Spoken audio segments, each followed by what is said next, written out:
नमस्कार दोस्तों partial differentiation यानी कि आंशिक अवकलन की 5 वीडियोस हमने कंप्लीट कर ली हैं। आज मैं आपके सामने 6th पार्ट इसका लेके आया हूं। तो 6th पार्ट के अंदर जो अपना टॉपिक है वो है टोटल डिफरेंशियल कोएफिशिएंट यानी कि इसको हिंदी में बोलते हैं संपूर्ण अवकलन गुणांक। होता क्या है इसके बारे में पहले बात करेंगे, फिर इससे रिलेटेड हम क्वेश्चंस करेंगे। ठीक है, तो संपूर्ण अवकलन गुणांक की बात करूं तो देखिए हमारे पास कोई फंक्शन होता है u।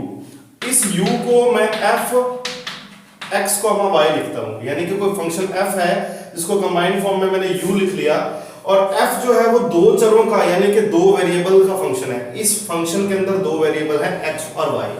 अब ये जो x है ये खुद आगे कोई फंक्शन है जिसका वेरिएबल क्या है t है, यानी कि x जो है ना वो खुद भी क्या है एक फंक्शन है जो जिसका जो चर है वो क्या है t है।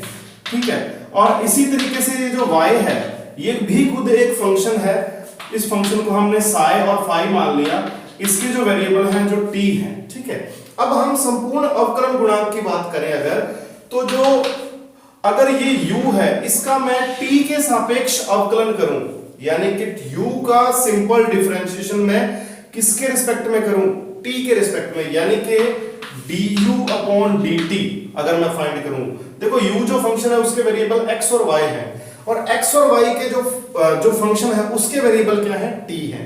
तो u का जब अवकलन मैं t के सापेक्ष करूं या u का डिफरेंशिएशन अगर मैं t के रिस्पेक्ट में करूं जिससे du/dt मेरे पास आएगा, ये du/dt ही क्या कहलाता है, टोटल डिफरेंशियल कोएफिशिएंट यानी कि संपूर्ण अवकलन गुणांक। ये du/dt जो है इसका एक फॉर्मूला बनता है, पहले u का हम करेंगे x के रिस्पेक्ट में, फिर x का जो करेंगे वो t के रिस्पेक्ट में, ऐसे चलेंगे।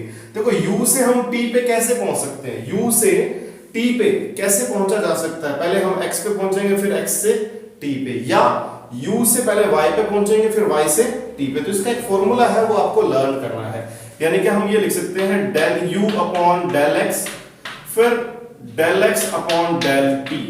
समझ रहे हो, पहले u का फंक्शन डिफरेंशिएशन किसके रिस्पेक्ट में, पार्शियल है ध्यान रखना, u का डिफरेंशिएशन किसके रिस्पेक्ट में, x के रिस्पेक्ट में, फिर x का किसके रिस्पेक्ट में, t के रिस्पेक्ट में, क्योंकि x किसका वेरिएबल x किसका फंक्शन है, t वेरिएबल का फंक्शन है। ठीक है, फिर इसी के साथ हम अगर u को x में यूज ना करें u को हम y में भी यूज कर सकते हैं, तो del u upon del y और del y upon del t, क्योंकि y जो है वो भी किसका फंक्शन है, t का फंक्शन है।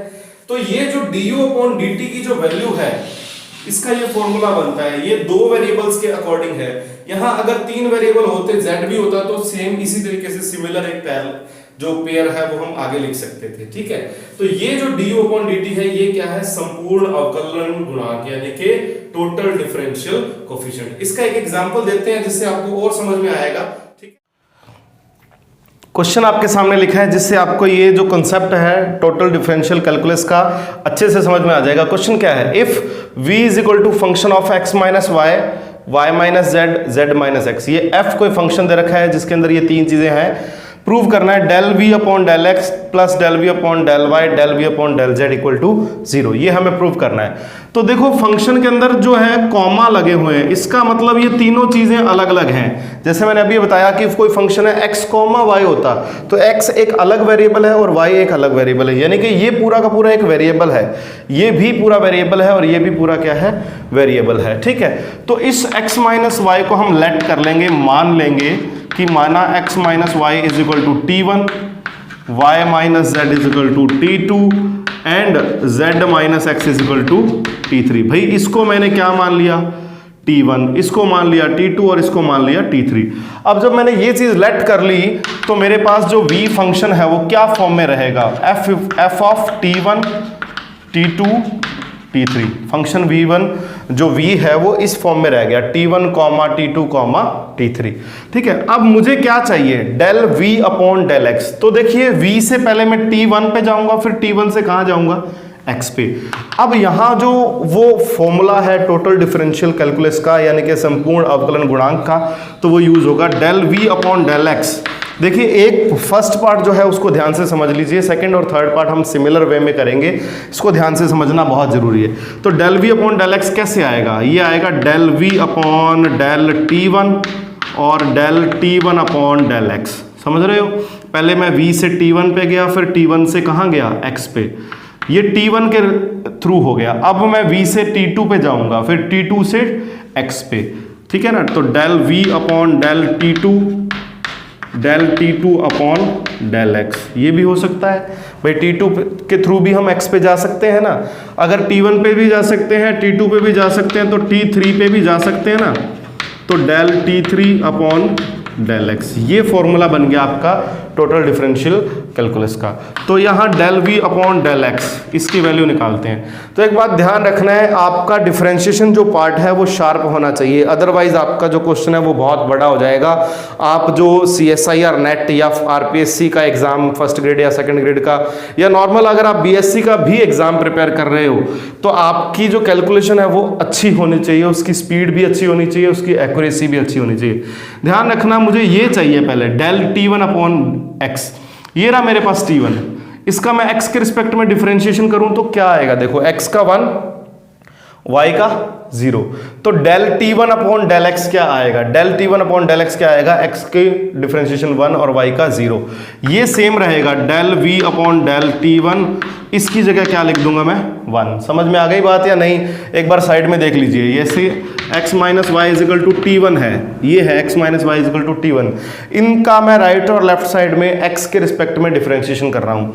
यहाँ x के रिस्पेक्ट में डिफरेंशिएशन होगा 1, y का हो जाएगा 0। क्यों हो जाएगा, क्योंकि यहाँ पार्शियल हो रहा है, ठीक है ना, आंशिक अवकलन हो रहा है जिसमें y को वेरिएबल नहीं मान रहे हम। t1 का क्या होगा, del t1 upon del x, तो del t1 upon del x की वैल्यू कितनी है, 1 है, ठीक है ना। तो ये चीज़ हमें बार बार लिखनी ना पड़े, क्योंकि आपकी कैलकुलेशन यहाँ शॉर्ट होगी अगर, तो ये बहुत बड़ा हो जाएगा जो क्वेश्चन है, ठीक है। फिर प्लस की बात करें, del t2 upon del x, तो t2 में देखो x है ही नहीं, t2 में x के रिस्पेक्ट में डिफरेंशिएशन करना है, t2 में x नहीं है, तो इसका आंसर जो डिफरेंशिएशन क्या बनेगा, 0। और यहाँ अगर 0 बन गया तो ये पूरा पार्ट दोस्तों क्या बनेगा, 0 बनेगा, पूरा पार्ट क्या बनेगा, 0। इसलिए हम यहाँ इसकी जगह कुछ नहीं लिखेंगे। ध्यान से समझ लीजिए, मैं शॉर्ट में करवाने की कोशिश कर रहा हूँ, लेकिन ऐसा ना हो कि आपको समझ ना आए। फिर भी आपके कोई कमेंट्स हैं, कोई भी आपके डाउट्स हैं, वो आप कमेंट करके पूछ सकते हैं। t2 जो फंक्शन है ये है, इसमें x नहीं है और हम डिफरेंशिएशन कर रहे हैं x के रिस्पेक्ट में, तो इसका भी 0 हो जाएगा, इसका भी 0, ये पूरा 0 बन गया। ये 0 है, 0 इंटू समथिंग क्या बनेगा, 0, ये पूरा खत्म। इसकी जगह बात करते हैं t3 में x के डिफरेंशिएशन में, x के रिस्पेक्ट में अवकलन होगा, तो z का 0 और x का क्या हो जाएगा, -1। तो भाई ये del v upon del t3 रहेगा और साथ में क्या रहेगा, -1। ये आपका del v upon del x, इसकी वैल्यू आ गई, ठीक है। अब हमें चाहिए del v upon del y, ठीक है, del v upon del y, मैं ये लिख रहा हूँ del v upon del y। तो क्या बनेगा, डायरेक्ट इसके अकॉर्डिंग चलेंगे हम। देखिए del v upon del t1 upon del y plus del v upon del t2 upon del y, del v upon del t3 upon del y। तो t1 के through y पे पहुंच सकते हैं, t2 के थ्रू y पे पहुंच सकते हैं और t3 के थ्रू y पे पहुंच सकते हैं। तो del v upon del y ये सेम रहेगा। एक बार डेल t1 का y के रिस्पेक्ट में करो, t1 का y के रिस्पेक्ट में, यहाँ x का 0 और y का -1, ये क्योंकि माइनस है ना तो यहाँ -1। तो भाई del v upon del t1 के मल्टीप्लाई में क्या आया, -1, प्लस इसका t2 का y के रिस्पेक्ट में, t2 का y के रिस्पेक्ट में रहेगा 1, क्योंकि z का क्या बन जाएगा, 0। तो यहाँ रहेगा भाई del v upon del t2 और इसके इनटू में इसकी वैल्यू जो बनेगी वो बनेगी 1। Del t3 upon del y, t3 इसमें y नहीं है, हम y के रिस्पेक्ट में कर रहे हैं, y नहीं है तो इसका भी 0, इसका भी 0, तो ये पूरा पार्ट आपका थर्ड जो टर्म है, तीसरा जो पद है उसकी वैल्यू क्या बन जाएगी, 0। ये आपकी इक्वेशन नंबर 2।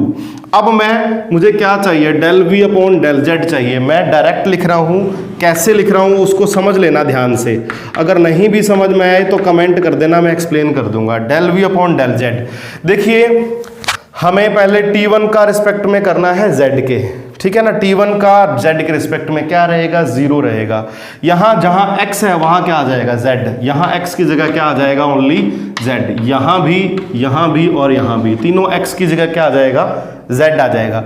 तो t1 upon del z, del t1 upon del z, तो यहाँ क्या बनेगा, z है ही नहीं तो इसकी वैल्यू क्या बन गई, 0, ये फर्स्ट टर्म खत्म। Del T2 upon del Z, del T2 upon del Z, यहां Z के रिस्पेक्ट में होगा तो -1 आएगा क्योंकि Y की वैल्यू 0 यानी कि Y का डिफरेंशिएशन 0, Z का -1। तो यहां क्या बनेगा, यहां बनेगा दोस्तों del V upon del T2 उसके साथ -1 प्लस यहाँ T3 का Z के रिस्पेक्ट में, तो Z का 1 और X का 0, तो T3 का हो गया 1 यहाँ पे, तो यहाँ बन गया del V upon del T3 इसके साथ 1।